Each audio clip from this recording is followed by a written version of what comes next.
Hello everyone, welcome back to our Dishu B'Halacha Shir. I'm sorry that I wasn't able to make it live tonight, but this is the next best thing. So, we are holding on Lamed Daled Amud Aleph. We have one Mishnah Berurah left in Siman Taf Mem Ches. So we're in Siman Taf Mem Ches, Siv Zayin, and we're in the Mishnah Berurah, Ois Katan Lamed Gimel. So if you remember from yesterday, we'll just read Siv Zayin quickly so we know what it is that we're discussing. The Mechaber said in Siv Zayin, also litain behemtoi lehena Yehudi lahachila b'mei Pesach. You're not allowed to give your animal to a non-Jew so that the non-Jew should feed it over Pesach. Imhu yedea shamaycha loisa p'seilas sa'ir b'shehu chametz. If you either specify or you otherwise know for a fact that the non-Jew is going to be feeding the animal chametz, because in that case you're being nene from chametz on Pesach, and like we said, there's no difference if it's usher to be nene from any chametz, not only your chametz. You can't be nene from your chametz, you can't be nene from a goy's chametz, you can't be nene from chametz that's hefker on Pesach. And if the non-Jew is going to be feeding your animal chametz, so then you're nene from the chametz because the non-Jew is fattening up your animal, and that constitutes getting hana from the chametz on Pesach, which is prohibited. And we explained yesterday that just the fact that he's keeping your animal alive with chametz, that we don't view as getting on hana from chametz, because that hana could be from anything. But if the animal was fattened up using chametz, so then when you get the animal back after Pesach, the fact is that you have an animal that's worth more money. You have a fattened up animal that was fattened with chametz. That chametz, so to speak, is there. It's present in the animal. So that would be problematic. Now we go to the Mishnah Berurah, Ois Katan Lamed Gimel, Shemachil Oisa. You cannot give the animal to a non-Jew so that the non-Jew should feed it. Zok the Chavetz Chaim. Ve'im i'av shaloi ba'oifen acher. If there's nothing else for you to do, if you have no other way to maintain your animal over Pesach, haminig b'medinoisenu, the custom in our medinois, in our countries is, limkar habehema l'nachri kadin, you should sell the animal to a non-Jew with a proper bona fide sale, al pia kinyonim hamavayorim b'yaridea simin shinchaf, using one of the types of kinyonim that are discussed in Yaridea. When you look over there, it speaks about selling it to the non-Jew and letting the non-Jew be kainit with kesef, with the money from the mechira, or with meshicha, taking it into his property. And the animal should be by the guy on Pesach. So you totally sell the animal, so it's not your animal, it's the guy's animal. Or if it's not an option for you to sell the animal to the non-Jew, and the animal should be by the non-Jew in the non-Jew's property, if you have to keep the animal by you, so then what you do is you sell the refes, you sell the barn together with the animal, so that the barn and the stall where the animal is all the property of the non-Jew. Now that's important. One of the reasons that's important is because, if we're going to see later, if the non-Jew is going to be feeding the animal chametz over Pesach, so then what happens? Let's say the animal is eating grain, and the animal chews up the grain and gets it moist, and now it becomes chametz, and then some falls out of his mouth and lands on your property in your barn. Now you have a problem. You have that chametz in your property. So you sell the barn and the stall and everything to the non-Jew. And you should have nothing to do with the care of the animal on Pesach, so that it's very clear that this animal has been removed from your property. It's no longer yours. Still and all, if you're using one of these eitzes, if you're selling the animal to the guy with a full legitimate sale, whether you're removing the animal from your property or the animal is staying in your property but you're selling the barn together with the animal, whatever it is that you're doing, you should not specify to the non-Jew that he should feed the animal chametz. This whole discussion is when the non-Jew has food, he has the animal feed, the animal fodder to feed the animal. But if the non-Jew does not have food to feed the animal, and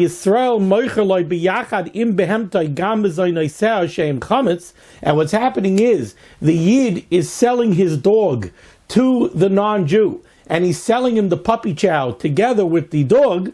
So now it's the Yid's animal. The Yid is transferring the animal to the non-Jew, and providing the chametz of food for the animal, yesh machmirin bazeh. Then the Chavetz Chaim says, then you do have those that are machmir, that rule stringently in such a case, and they don't like this. Why? The merzi keharama, because this really looks like trickery. This really looks like a harama that you're trying to get around the halacha. V'shekol ikar hamechira, and the entire sale that you're making here, is only so that the non-Jew should be able to feed your animal chametz. Now, of course, ultimately that really is the goal. The goal is you have a problem with the animal, you can't feed the animal. But the reason we allow you to make this sale, I'm going to stop here for a moment because I see that there's a problem. Okay, there we go. We're back in business. So we were saying over here that in a case where you're selling the animal to the non-Jew and you're also providing the animal fodder, then we have those that rule stringently because they say now it's merzi kaharama.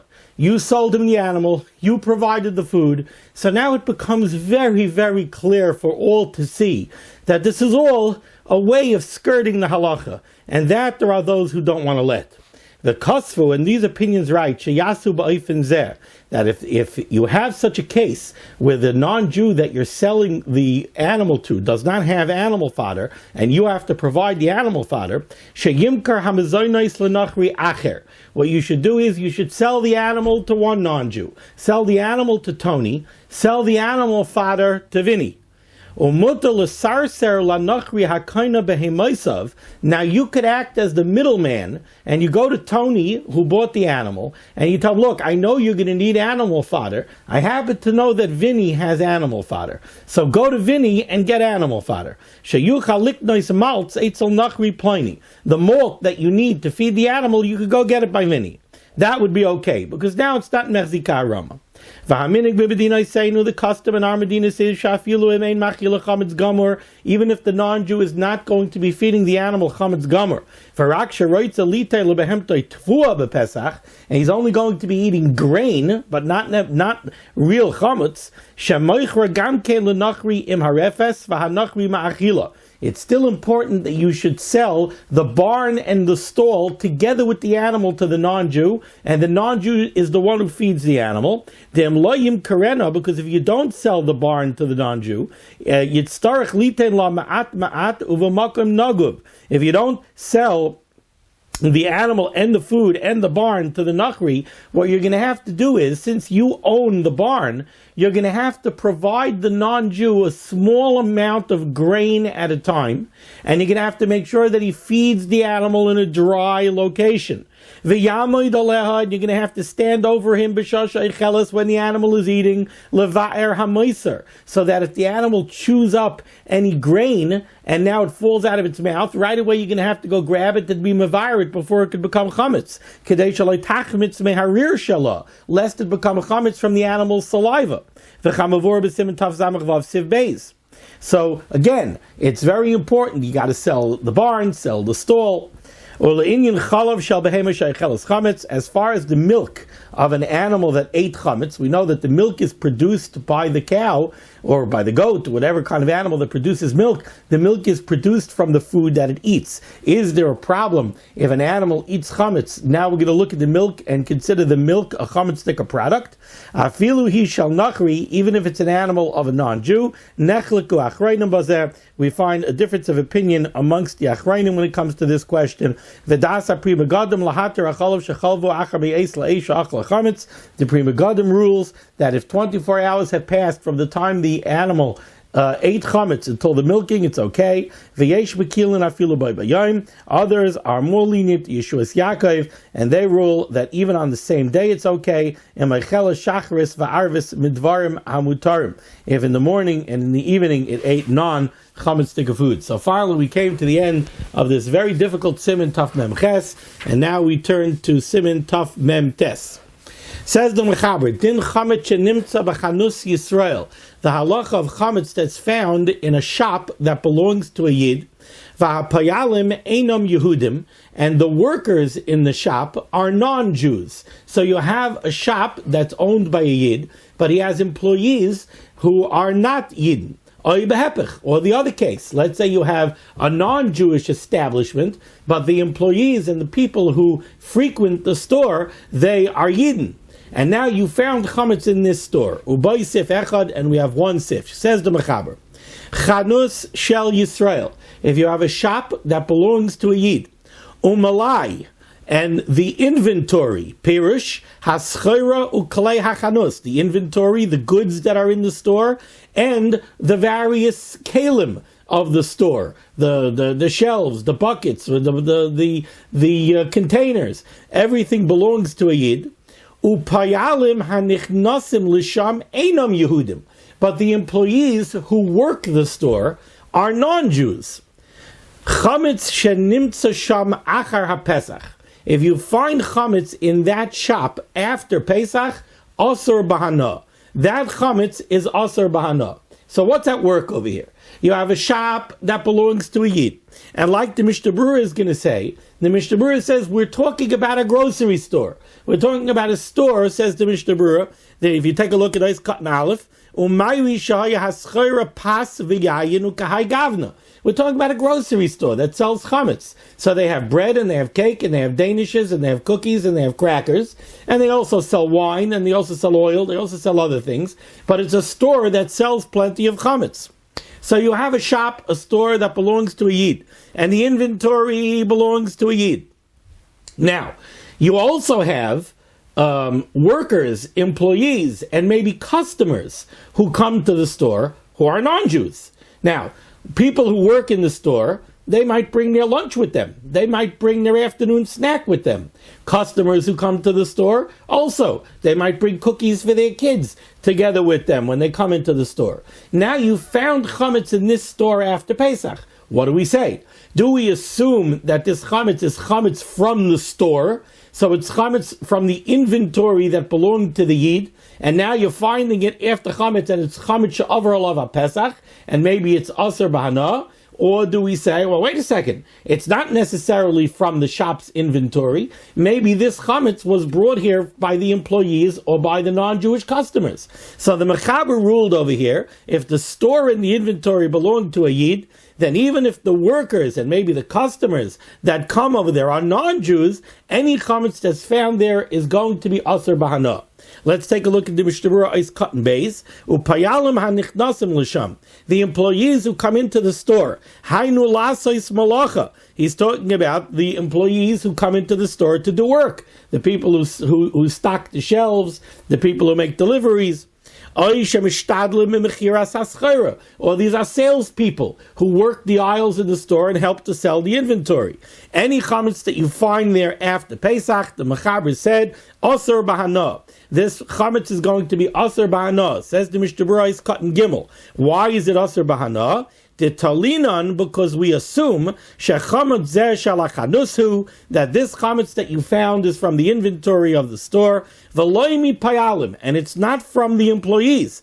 Af shehem regilin sham, even though the employees are always in the store. So on a certain level, it does make sense to say that this chametz may have come from the employees. Yet we assume that the chametz came from the inventory, not from the employees. Why, says the Mishnah Berurah, mishum dehachametz shebachanutz hu kavua sham v'tadir, because the chametz that comes from the inventory, that stuff that's there all the time. That's kavua. We know that there's always rye bread in the store. We know that there's always cookies in the store.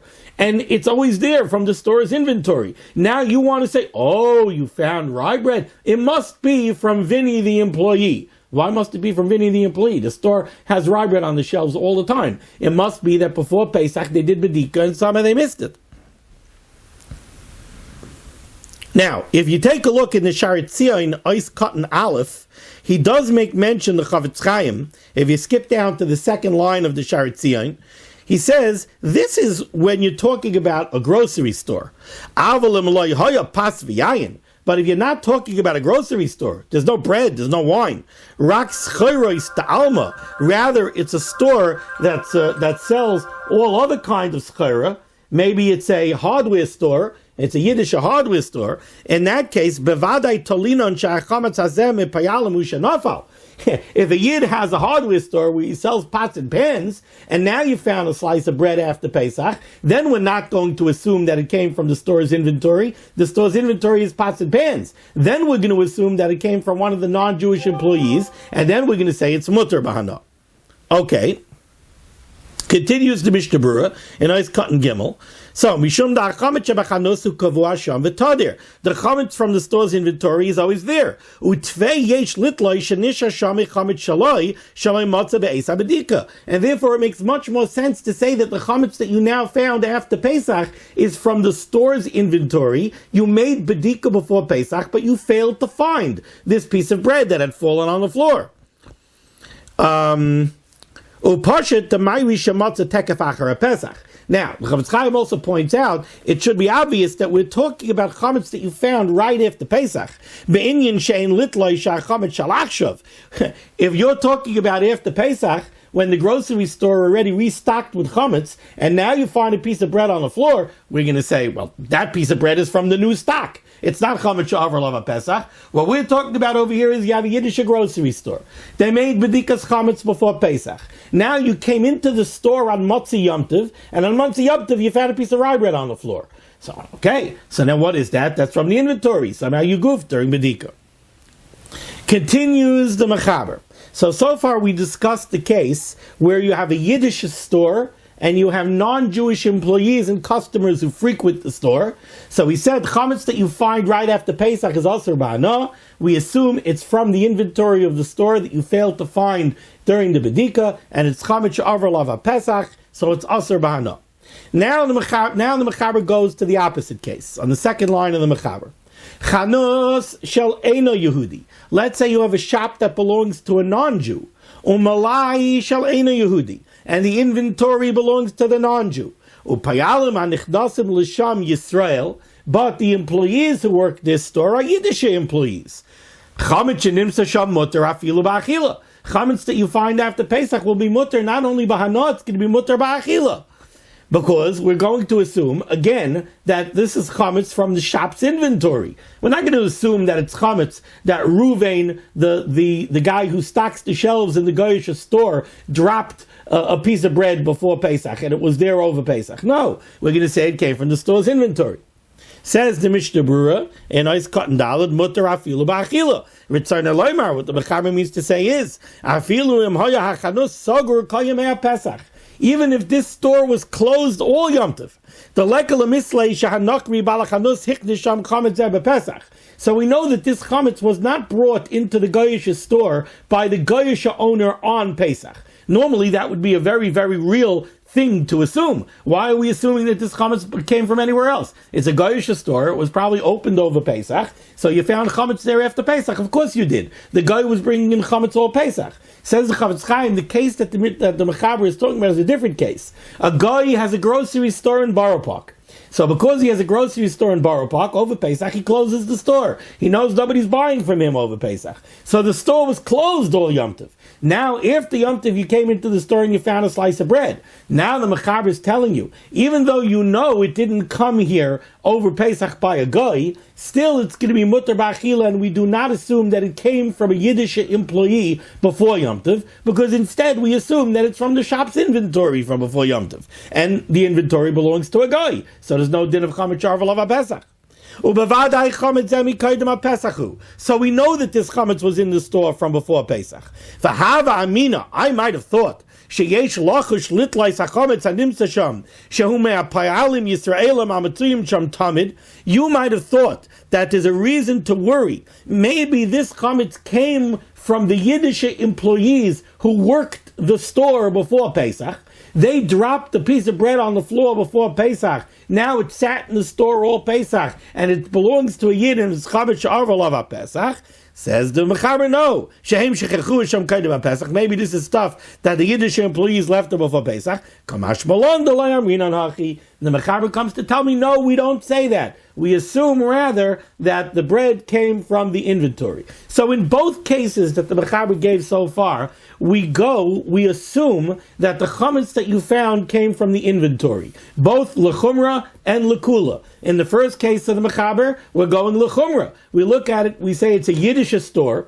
The inventory belonged to the Yid. If you found chametz after Pesach, we assume that chametz was from the inventory. It's chametz she'avar lava Pesach. It's aser b'hana. And we do not say that maybe it was dropped by one of the Goyish employees and it belongs to a guy.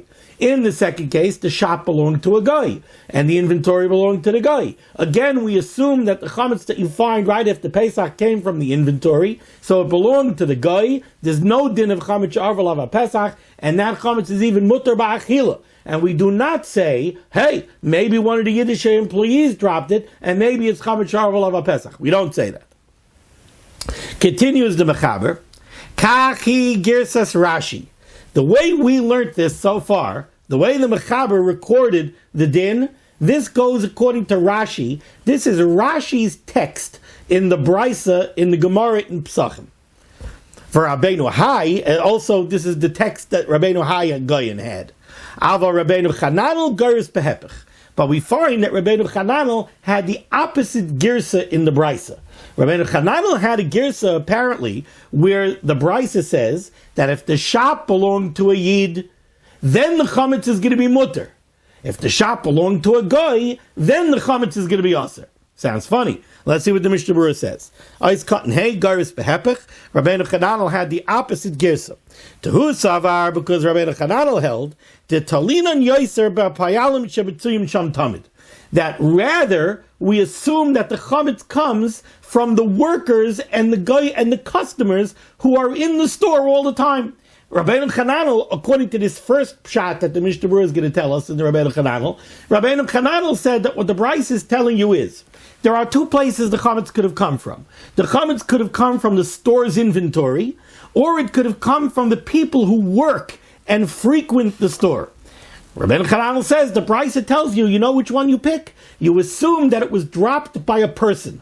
It was dropped by an employee or by a customer. So if it's a Yiddish shop, and the employees and the customers are goyim, we're going to assume, how did a piece of bread get on the floor? Somebody who was walking around in the store dropped a piece of bread. What should we assume? That it came off a shelf? It came from the inventory?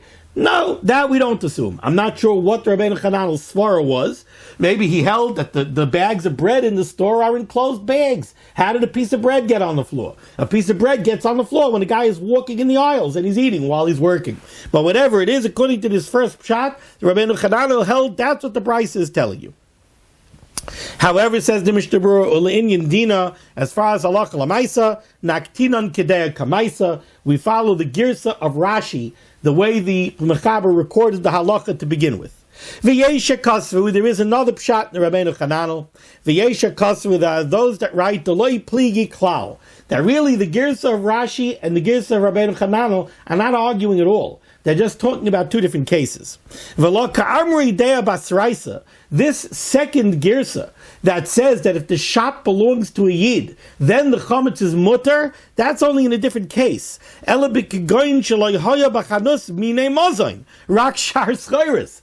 This girsa was talking about a Yiddish hardware store. If it's a Yiddish hardware store and Goyish employees, and you found chametz on the floor after Pesach, then we assume that the chametz came from the employees. It didn't come from the inventory is pots and pans.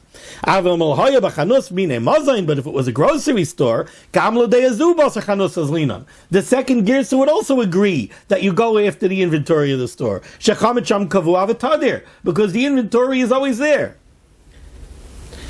Says the Chametz Chaim weiter, Chametz shenimtza achar Pesach. In general, if you find chametz after Pesach, v'lo yodinan im shal akam hu ay shal Yisrael hu, and we don't know who this chametz belonged to over Pesach, we don't know if it's Yiddish chametz or Goyish chametz.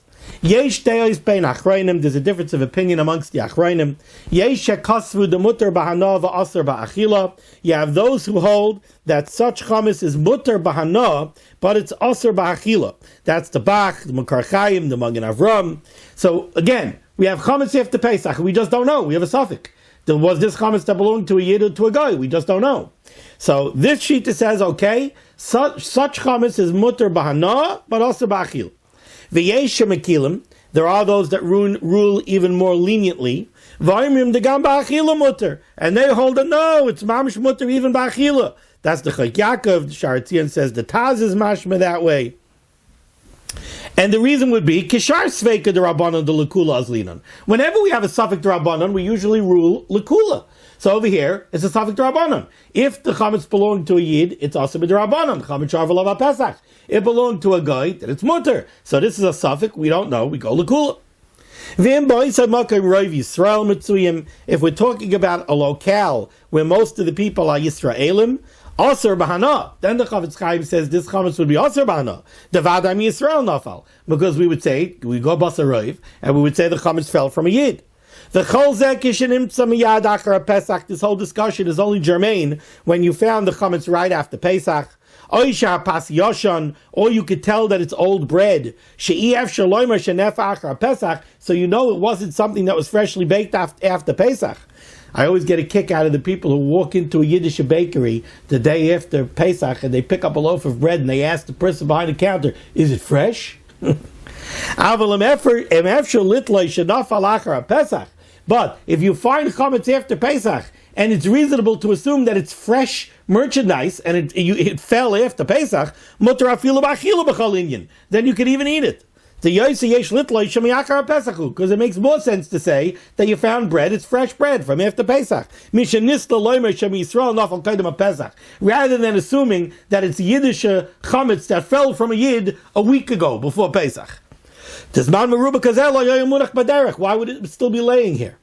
Okay, that concludes Siman Taf Mem Tes. Me'ez Hashem, tomorrow we'll pick up with Siman Taf Nun. Again, my apologies that I wasn't able to make it tonight. I only like doing this when I have to. I hope that the shir is clear. I hope you enjoy it. And to all those out there who are not part of the regular shir, if you enjoy having this shir online, please put in a comment, drop me a line, let me know that you enjoy the shiurim, and I'll post them. Be well.